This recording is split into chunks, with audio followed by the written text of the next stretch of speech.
এটাকে দেখে আপনাদের মাটিতে শুয়ে থাকা মূর্তি মনে হলেও এটা প্রায় 2000 বছরের পুরনো একটি মানুষের দেহ।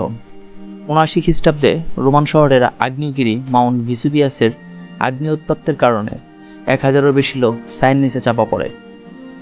ছবিটি 2017 সালে ইতালি পম্পের ইনস্টাগ্রামে ভাইরাল হয়েছিল।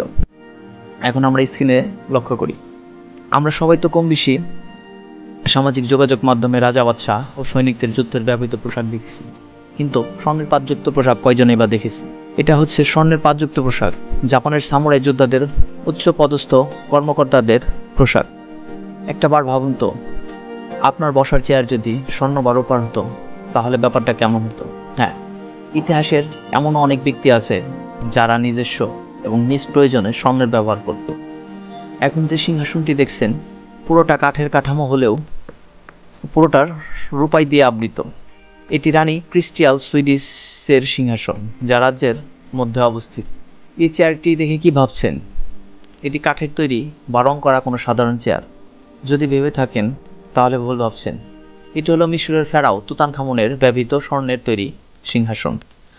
এটি প্রায় 3400 বছরের পুরাতন। এই সোনালী সিংহাসন তুতানখামুন এবং তার স্ত্রী আনখেসেনামুনের রাজকীয় প্রেমের গল্পকে অমর করে তোলে। এটি এখন কায়রোর মিশরের জাদুঘরে রয়েছে।